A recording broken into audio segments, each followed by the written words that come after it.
प्यारे बच्चों नमस्कार। स्वागत है आप सभी का हमारे YouTube चैनल में। तो आज के इस वीडियो में हम पढ़ने वाले हैं स्टैंडर्ड 7 साइंस का चैप्टर नंबर 6 जिसका नाम क्या है बच्चों, मेजरमेंट ऑफ फिजिकल क्वांटिटीज। यानी कि इस चैप्टर में हमें किसके बारे में पढ़ना है, तो यहाँ पे हम पढ़ने वाले हैं बच्चों फिजिकल क्वांटिटीज के बारे में। अब आपके मन में एक सवाल आ रहा होगा कि भैया ये फिजिकल क्वांटिटीज है क्या, तो चलो आपको बताती हूँ फिजिकल क्वांटिटीज के बारे में। तो देखो दोस्तों, हम लोग डे टू डे लाइफ में क्या करते हैं, बहुत सारी चीजों को मेजर करते हैं, राइट। जैसे मान लीजिए हम सब्जी खरीदने जाते हैं तो क्या करते हैं, वजन करते हैं ना, वेट होता है। जैसे मान लीजिए हमें 1 किलो आलू चाहिए या फिर प्याज चाहिए, तो हम लोग ऐसे किलो में तौल करके उसको लेते हैं, ठीक है। वैसे ही अगर मैं आप लोगों को बताऊं, जैसे आपको बुखार होता है तो आप डॉक्टर के पास जाते हैं, तो जो आपका बॉडी का टेम्परेचर होता है वो उसको हम कैसे मेजर करते हैं, तो उसको हम कहते हैं ना कि हमारे बॉडी का टेम्परेचर इतना है, राइट। तो मैंने यहाँ पर क्या क्या बोला, देखो पहला तो मैंने यहाँ पर वेट की बात करी प्यारे बच्चों, ठीक है। फ्रूट्स हो गया, आलू हो गए, ये सब का क्या होता है, वेट होता है। फिर हमारे बॉडी का क्या होता है प्यारे बच्चे, टेम्परेचर होता है, ठीक है।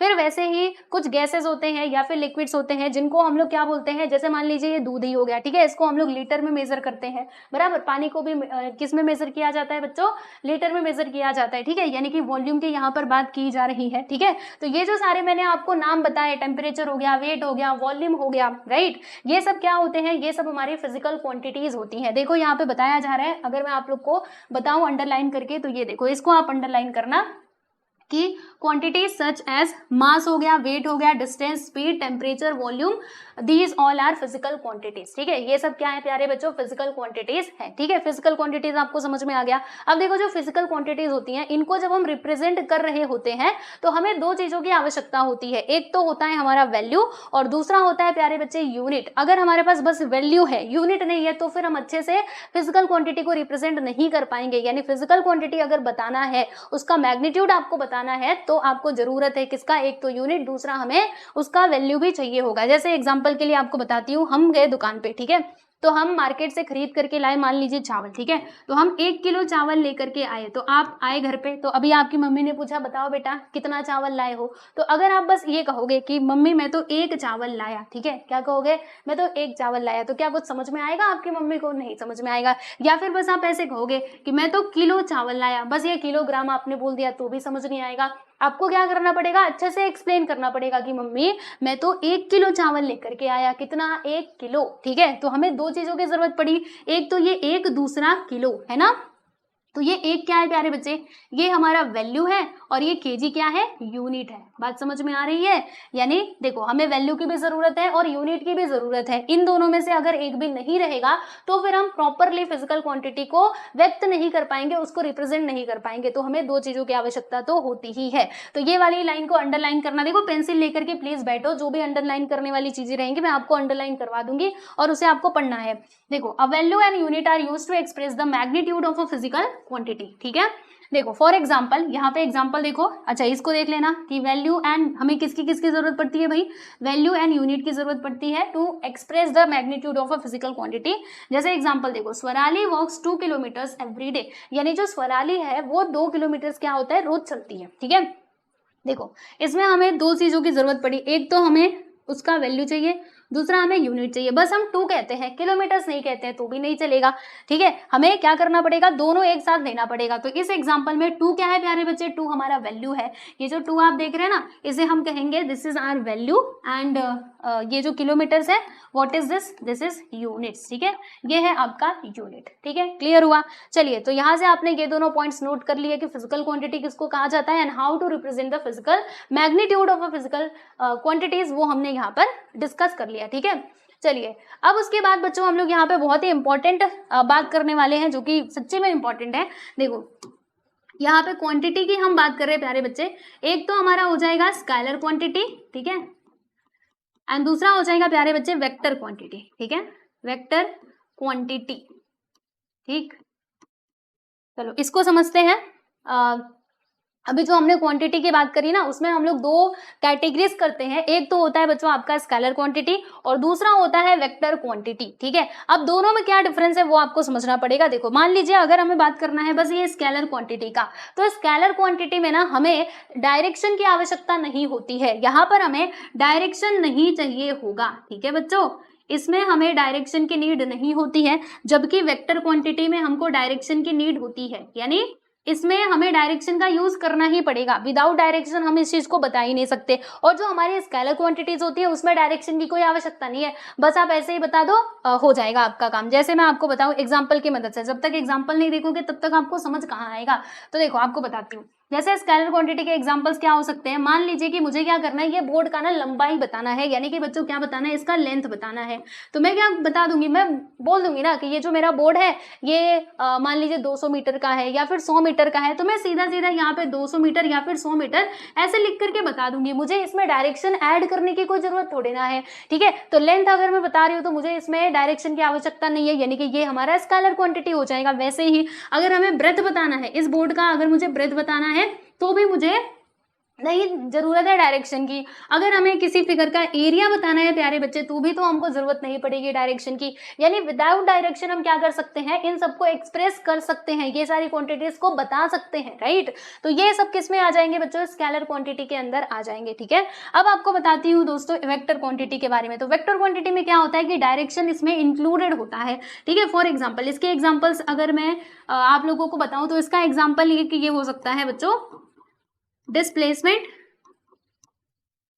Displacement and velocity. आप बोलेंगे अब ये सब कुछ क्या है, अरे चिंता मत करो, जो आपका अगला चैप्टर है ना, ये चैप्टर नंबर 6 के बाद चैप्टर नंबर 7, उसमें डिस्प्लेसमेंट एंड वेलोसिटी को आप बहुत अच्छे से डिटेल में पढ़ोगे, ठीक है।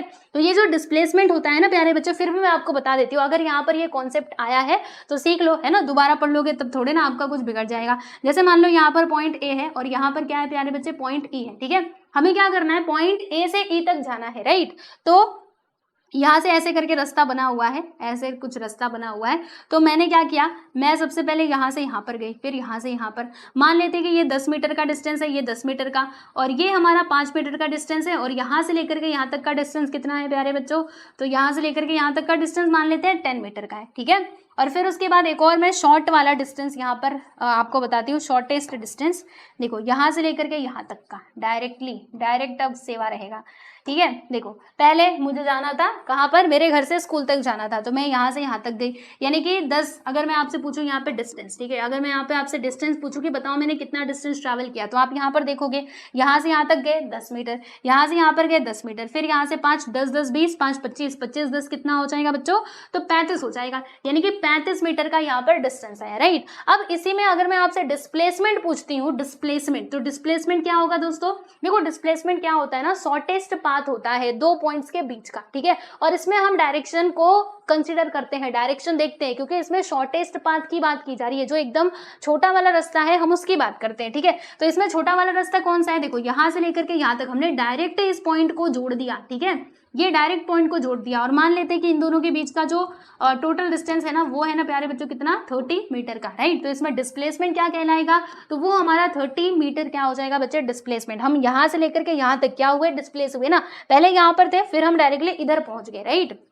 तो डिस्प्लेसमेंट इसमें क्या होगा बच्चों, 30 मीटर हो जाएगा, ठीक है। तो डिस्प्लेसमेंट के लिए हमें क्या करना पड़ता है, डायरेक्शन को देखना पड़ता है। और याद रखना डिस्प्लेसमेंट एकदम सीधा सीधा ही होता है, इसमें क्या हो रहा था, हम मस्त घूमते फिरते नाचते गाते जा रहे थे, लेकिन डिस्प्लेसमेंट में सीधा सीधा हम जाएंगे, ठीक है। तो अभी के लिए बस इतना ही याद रखो, बाकी डिटेल में आप पढ़ोगे चैप्टर नंबर 7 में, ठीक है। तो डिस्प्लेसमेंट याद रखना क्या होता है, ये हमारा वेक्टर क्वांटिटी होता है। वाई, बिकॉज इसमें हमें डायरेक्शन को कंसीडर करना पड़ता है। एंड उसी तरीके से वेलोसिटी भी होता है, जिसमें हम डायरेक्शन को अज्यूम करते हैं, क्योंकि वेलोसिटी का फॉर्मूला क्या होता है, वेलोसिटी का फॉर्मूला होता है प्यारे बच्चे हमारा डिस्प्लेसमेंट।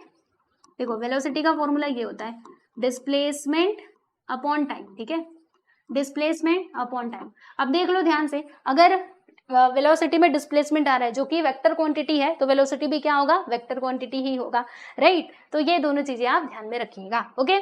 चलो तो आ जाओ अभी आपके टेक्स्ट बुक में चलते हैं। तो देखो बच्चों क्या बताया जा रहा है कि अ क्वांटिटी, देखो a quantity that can be completely express bye its magnitude alone, यानी खाली बस हम मैग्नीट्यूड का यूज करेंगे और फिर उसको एक्सप्रेस कर देंगे, हमें डायरेक्शन की आवश्यकता नहीं है। तो ऐसे क्वांटिटी को स्केलर क्वांटिटी कहा जाता है। Let's say for example a value with a unit is used to express quantity such as, देखो यहाँ पे लेंथ है ना, ब्रेथ हो गया, एरिया हो गया, मास एंड टेम्परेचर, ठीक है। अगर हमारे शरीर का टेम्परेचर बताना है तो हम क्या करेंगे, बस हम ऐसे बता देंगे कि हमारे शरीर का टेम्परेचर कितना है, 97 डिग्री फ़ारेनहाइट, हमने बोल दिया, ठीक है। हमें इसमें डायरेक्शन थोड़े ना बताना है कि उत्तर से पूरब से पश्चिम से आया, तो थोड़े ना बताना है, ठीक है। टाइम हो गया, डेंसिटी, वर्क एक्सेट्रा, दस वी से दैट, तो फिर हम क्या कह सकते हैं कि लेंथ ऑफ अ देखो यहाँ पे और भी एग्जांपल दिया गया है कि length of a tunnel is 2 kilometres, यानी जो टनल है उसका लेंथ कितना है 2 किलोमीटर। इसमें भी हमें जरूरत नहीं पड़ी किसकी, डायरेक्शन की, इसमें हमको नीड नहीं पड़ी। वैसे ही फीवर अगर हमें बताना है तो फीवर कितना है 101 डिग्री फ़ारेनहाइट, राइट। तो इसमें भी हमने डायरेक्शन का यूज नहीं किया, तो इसीलिए ये सारे हमारे स्केलर क्वांटिटीज हो जाएंगे। फिर वेक्टर क्वांटिटी की बात करेंगे तो वेक्टर क्वांटिटी ये ऐसी क्वांटिटीज हैं जिनको एक्सप्रेस करने के लिए हमें क्या करना होता है, देखो completely only when magnitude and directions are both given is called a vector quantity, यानी जिसमें मैग्नीट्यूड भी होता है इसके साथ साथ डायरेक्शन भी इंक्लूडेड होता है। फॉर एग्जाम्पल देखो बच्चों, जैसे डिस्प्लेसमेंट हो गया, वेलोसिटी हो गया, ये हमारे वेक्टर क्वांटिटीज है। For example displacement of 20 kilometres towards the north, यानी डिस्प्लेसमेंट हुआ है 20 किलोमीटर्स टुवर्ड्स द नॉर्थ, यानी कि नॉर्थ की तरफ, तो हमने यहाँ पे डायरेक्शन को इंक्लूड किया है। वैसे ही एक और एग्जांपल देखिएगा बच्चों, यहाँ देखिए कि the aeroplane flying at a velocity of 500 kilometre per hour towards Mumbai, यानी कि जो एरोप्लेन है वो फ्लाई कर रहा है किधर, मुंबई की तरफ, at a velocity of 500 kilometre per hour, ठीक है। तो इसमें भी हमने किसको अज्यूम करा है, इसमें हमने डायरेक्शन को कंसिडर किया है। So therefore it is a vector quantity, ठीक है। वेक्टर स्केलर समझ में आ गया, अच्छे से इसको याद रखना क्योंकि आगे भी बहुत बार इसका हम नाम आपको सुनने के लिए मिलेगा, ठीक है। चलिए बच्चों आगे चलते हैं और अब हम बात करते हैं किसकी, मास की, ठीक है। चलो हमने स्केलर क्वांटिटी, वेक्टर क्वांटिटी को डिस्कस कर लिया है। Now let us see mass. Now what is mass, देखो बच्चों मास एंड वेट ये दोनों क्या होते हैं, अलग अलग होते हैं, सेम नहीं होते हैं। मास अलग होता है, वेट अलग होता है। देखो वेट के ऊपर किसका प्रभाव होता है, जो ग्रेविटेशनल फोर्स है, जो कि हमारे अर्थ में होता है ग्रेविटेशनल फोर्स, है ना, इसी वजह से तो हम अर्थ पे टिके हुए हैं। अगर ये ग्रेविटेशनल फोर्स नहीं होता तो फिर हम ऐसे हवा में तैर रहे होते, जैसे अंतरिक्ष में जो एस्ट्रोनॉट्स होते हैं वो तैरते वैसा, ठीक है। तो वेट जो है इसमें क्या इंक्लूडेड होता है, ग्रेविटेशनल फोर्स, जबकि मास में ऐसा कुछ नहीं होता है, मास हर जगह सेम होता है। अच्छा ये मास एक्चुअल में होता क्या है, जैसे मान लो ये मेरे पास पेन है, ठीक है। अब ये पेन जो है ये किसी न किसी मैटर से बना होगा, है ना, चीजों से ही तो बना है, इसमें कुछ ना कुछ जोड़ करके हमने बनाया है। तो एक्चुअल में जो मैटर इसके अंदर प्रेजेंट है, जो जितना भी मैटर प्रेजेंट है दैट इज योर मास, ठीक है। इसको क्या कहते हैं बच्चों, मास कहते हैं। जैसे हमारी बॉडी, अब हमारी बॉडी कैसे बनी है, सेल से मिलकर के बनी हुई है, तो जो सेल्स का यहाँ पर यूज हुआ है हमारी बॉडी को पूरा बनाने के लिए, राइट, तो वो जो रहेगा ना उसको हम लोग क्या कहेंगे, मास कहेंगे, बराबर। जैसे हम लोग बाजार से कोई सामान भी खरीद करके लाते हैं, ये टमाटर हो गया या फिर आलू हो गया, राइट, तो उसका क्या होता है, उसको हम तौल करके लाते हैं, बराबर। तो वो क्या होता है, हम कहते हैं कि 1 किलो टमाटर है, यानी कि वो क्या होता है, वो आपका मास होता है, ठीक है। समझ पा रहे हो आप सभी लोग, तो आ जाओ अब हम यहाँ पे फटाक से देख लेते हैं इसका एक्सप्लेनेशन। तो the amount of matter present in a substance is called a mass, यानी जो अमाउंट ऑफ मैटर प्रेजेंट होता है सब्सटेंस के अंदर दैट इज योर मास, वो आपका मास होता है, ठीक है। अब यहाँ पर एक और बात दी गई है कि matter has a natural tendency, यानी हर एक मैटर, आप कोई भी सब्सटेंस ले लो उसमें ना बच्चों एक नेचुरल टेंडेंसी होती है विच इज कॉल्ड इनर्शिया, ठीक है।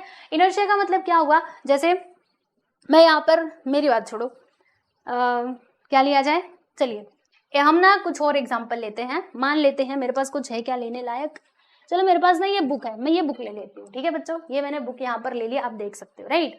अब ये बुक को मुझे क्या करना है, हिलाना है, ठीक है। तो देखना मैंने ये बुक यहाँ पे रख लिया, अब मैं इसको धीरे से ऐसे टच कर रही हूँ, लो धीरे से टच किया, क्या ये हिल रहा है, नहीं। फिर मैंने इसको ऐसे थोड़ा जोर से टच किया, फिर भी नहीं हिल रहा, नहीं हिल रहा। तो अगर मुझे इसको हिलाना है तो क्या करना पड़ेगा, ज्यादा फोर्स अप्लाई करना पड़ेगा। तो देखो मैं इसको ऐसे जब ज्यादा फोर्स अप्लाई करूंगी तब जाके ये हिल पाएगा, है ना, समझ पा रहे हो। यानी कोई भी सब्सटेंस हो, कोई भी ऑब्जेक्ट हो, वो क्या करता है, वो जैसा है वैसे ही रहना चाहता है, ये नेचुरल टेंडेंसी होती है। हम भी तो अगर हम खेल रहे हैं तो हमें लगता है कि बस हम खेलते ही रहे, पढ़ रहे हैं तो हमें लगता है यार हम आज तो पढ़ते ही रहे, है ना, यानी जैसे हैं हम वैसे ही रहना चाहते हैं। तो उसी को क्या कहा जाता है दोस्तों, इनर्शिया कहा जाता है। जैसे मैं अभी खड़ी हूँ, ठीक है, चलो इंसान का छोड़ो, वो ऑब्जेक्ट का ही आप ले लो, राइट, समझ में आया। तो किसी भी ऑब्जेक्ट में ये एक नेचुरल टेंडेंसी होती है कि वो अपने स्थिति को, वो अपने पोजीशन को चेंज नहीं करना चाहता, उसी को टेंडेंसी कहा जाता है, ठीक है।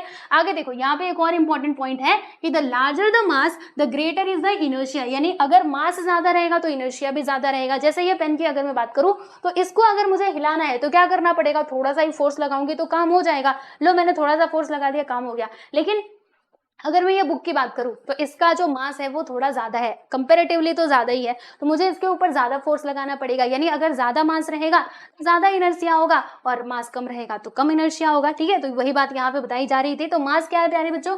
चलो मास आप समझ गए ना, इसको आप अंडरलाइन करना है। एग्जाम में पूछा मास किसको कहा जाता है तो बताओगे, the amount of matter present in a substance is called a mass. ठीक है, and mass is a scalar quantity. Note करो यहाँ से कि मास क्या है, स्केलर क्वांटिटी है। वाई?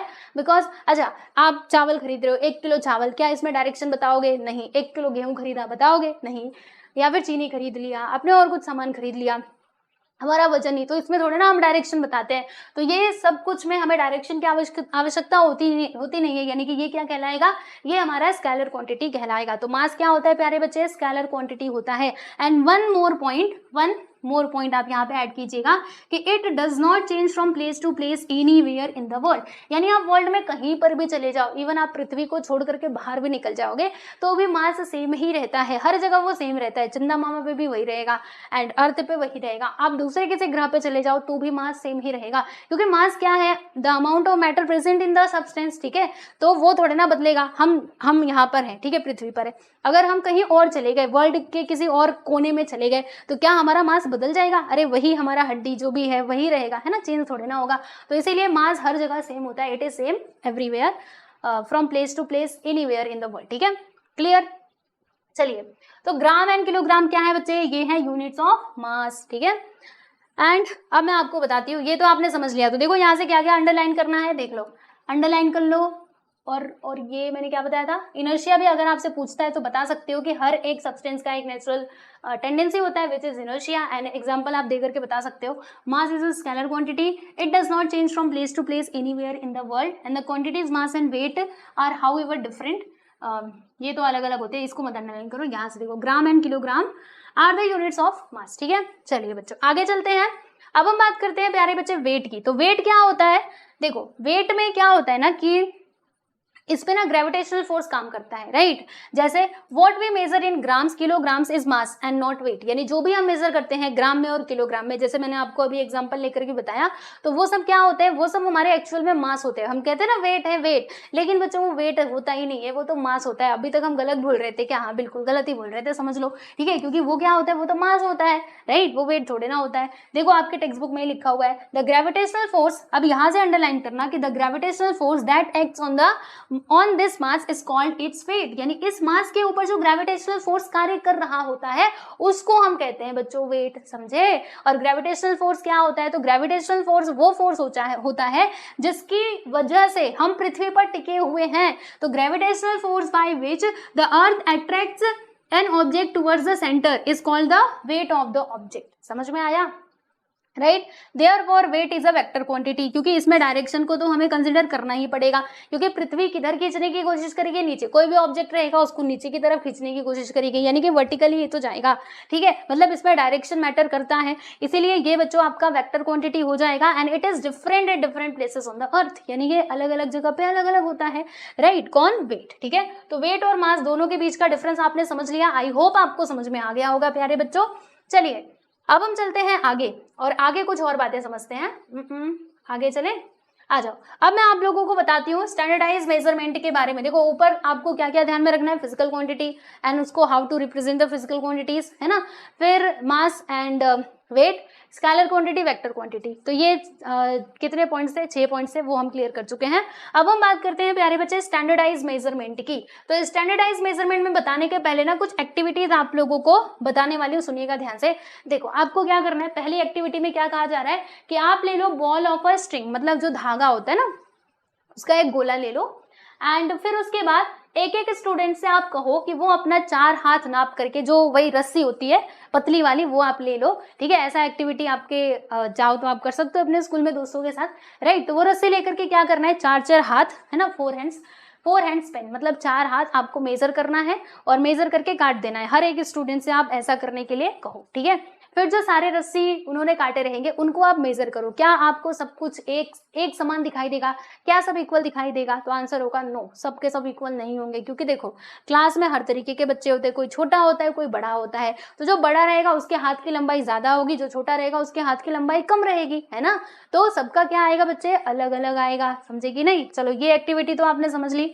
फिर उसके बाद यहाँ पे दूसरा क्या दिया है, दूसरा देखो, हाँ अब आपको क्या करना है, जो आपका बेंच होता है ना प्यारे बच्चे, उसे आपको क्या करना है, जो बेंच है उसे मेजर करना है अपने हाथ के पंजे से। देखो यहाँ पे लिखा है फॉर योर हैंड, यानी हैंड की मदद से, स्पैन ऑफ हैंड यानी कि वही हाथ का पंजा, ऐसे आप मेजर करो, 1 बित्ता 2 बित्ता 3 बित्ता ऐसे, ठीक है। और फिर यही आपका दोस्त भी करेगा और फिर दूसरा दोस्त भी करेगा। तो जब आप ऐसे मेजर करेंगे तो सबका अलग अलग आएगा। जैसे मान लीजिए कि यहाँ पे कोई बच्चा है रोहन, ठीक है, रोहन है, तो रोहन जब उसने मेजर करा तो उसका मान लीजिए कि 9 बित्ते में पूरा बेंच हो गया कंप्लीट, मतलब उसका बित्ता थोड़ा बड़ा बड़ा था तो 9 बित्ते में बेंच हो गया पूरा, उसने पूरा मेजर कर लिया। यहाँ पे कौन है भाई, यहाँ पे मान लीजिए राम है, ठीक है, तो ये जब उसने मेजर किया तो उसका 10 बित्ता आया, यानी 10, मतलब उसको ऐसे जब उसने मेजर किया तो उसको 10 मिलते हैं। ऐसे कोई और बच्चा है उसको 11 मिलते हैं, राइट। तो यहाँ पर भी क्या हो रहा है बच्चों, सबका पंजा अलग अलग होता है, सबका साइज अलग अलग होता है ना। तो देखो यहाँ पे कोई भी स्टैंडर्डाइज मेजरमेंट हम बोल ही नहीं सकते,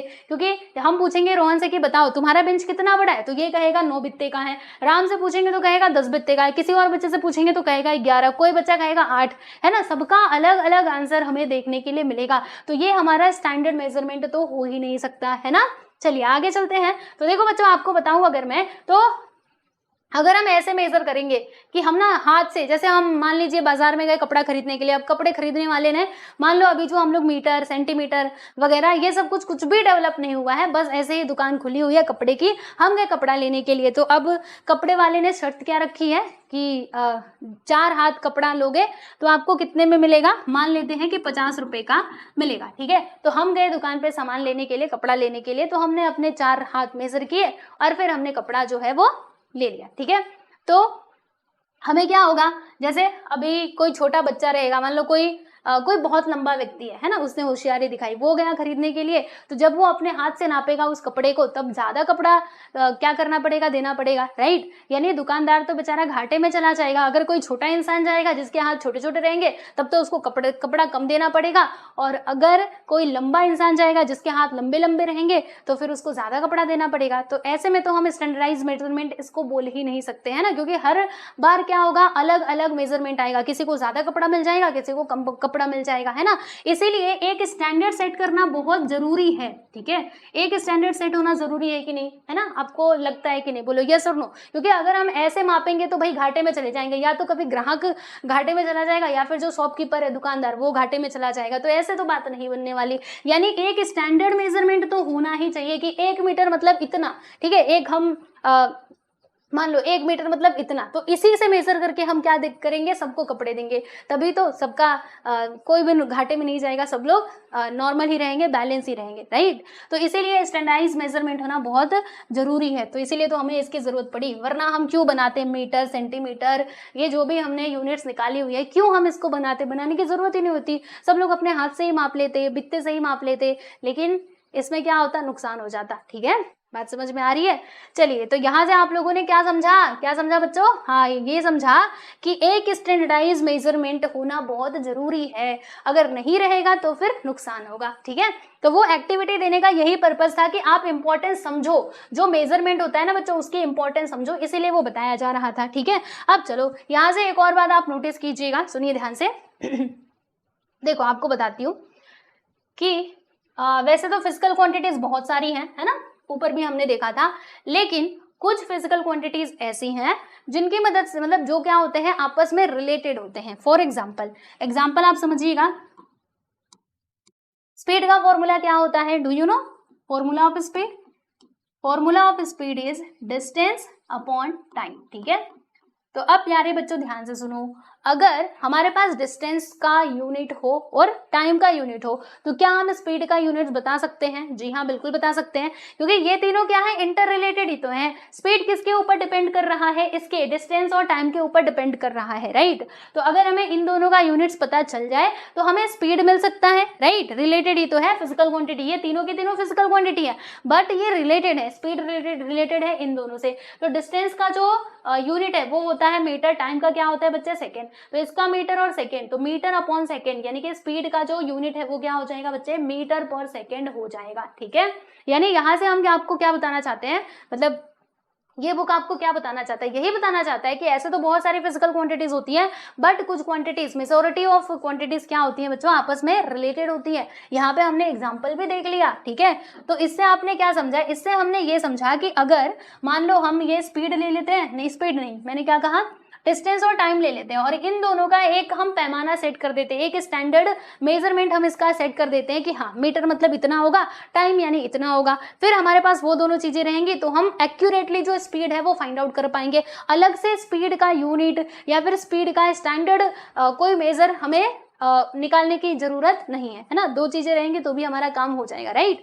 तो वही बातें यहाँ पर बताई जा रही है। अब सुनो बच्चों, यहाँ पे फंडामेंटल क्वांटिटीज, फंडामेंटल क्वांटिटीज क्या होती हैं, देखो जैसे वैसे तो बहुत सारी फिजिकल क्वांटिटीज है, अब उन्हीं फिजिकल क्वांटिटीज में से हमने क्या किया, कुछ क्वांटिटीज को पिक किया और उनको मतलब उनका एक स्टैंडर्ड सेट कर दिया। पढ़ेंगे ये पढ़ेंगे ना तो आपको समझ में आएगा। देखो, it is enough to select a few out of the many quantities, बहुत सारी क्वांटिटीज है उसमें से कुछ क्वांटिटीज को आप क्या कर लो, सेलेक्ट कर लो और फिर उसके स्टैंडर्ड अगर हम सेट कर देते हैं तो ये इनफ होगा, उतने में हमारा काम हो जाएगा, हम सारी चीजों को क्या कर पाएंगे, मेजर कर पाएंगे, ठीक है। You can see from the above examples, above example से आपने ये समझा है, ठीक है। Thus units of the quantities length and time need to मतलब स्टैंडर्डाइज, मतलब अगर हमें लेंथ और ये जो टाइम है, लेंथ यानी क्या, वही डिस्टेंस, डिस्टेंस की बात की जा रही थी, ठीक है। तो अगर हम इन दोनों को स्टैंडर्डाइज कर दें तो हमें स्पीड मिल जाएगा, ठीक है।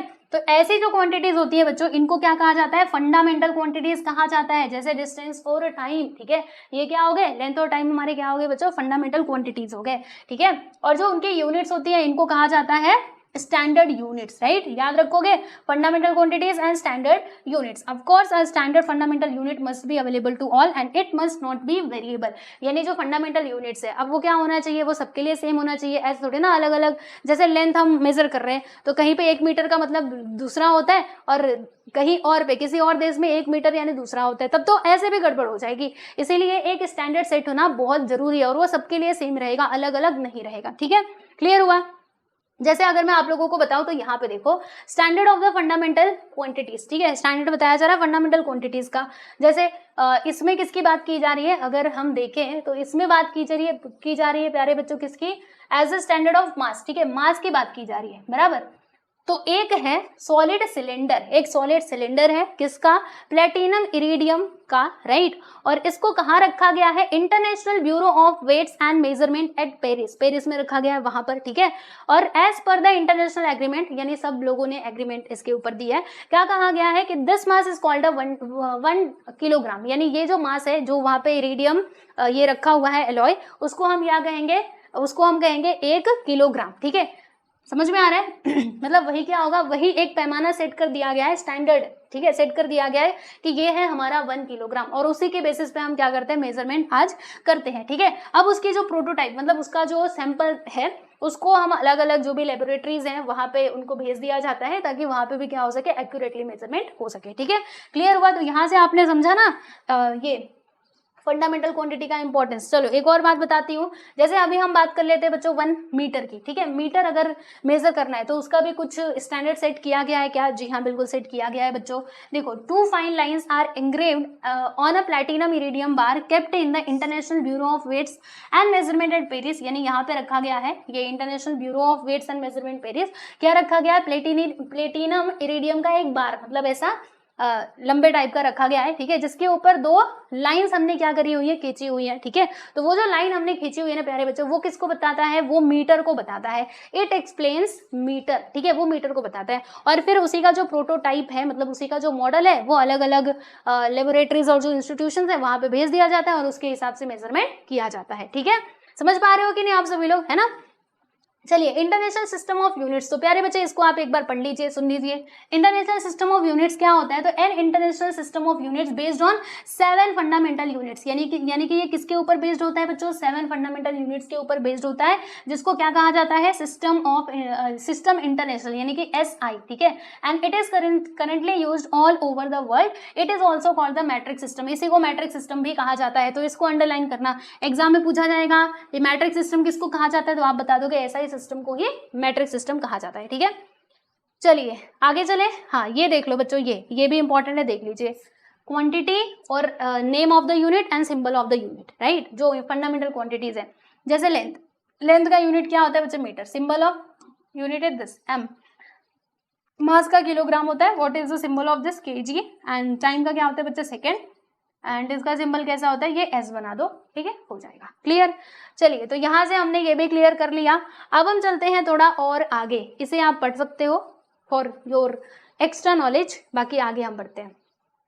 चलिए बच्चे, अब हम देखेंगे इंपॉर्टेंस ऑफ एक्यूरेट मेजरमेंट, है ना। एक्यूरेट मेजरमेंट का बच्चों इंपॉर्टेंस क्या है, what is the importance of this, है ना। इतना हम क्यों इसके ऊपर ज्यादा जोर दे रहे हैं, क्या इतना जरूरी है। 19-20 हो गया तो नहीं चलेगा। देखो आलू खरीदने जा रहे हो तब तो चलेगा, है ना, एक आध ग्राम इधर उधर हो गया तो कोई बात नहीं, लेकिन आप सोना खरीदने जा रहे हो तो आप गए सुनार के पास सोना खरीदने के लिए। अब सोने में क्या हो रहा है कि हमारे पास एक्यूरेट मेजरमेंट करने के लिए कुछ तराजू है नहीं, ठीक है भाई, 19-20 वाला सिस्टम है, तो तराजू में रखा, बैलेंस में रखा।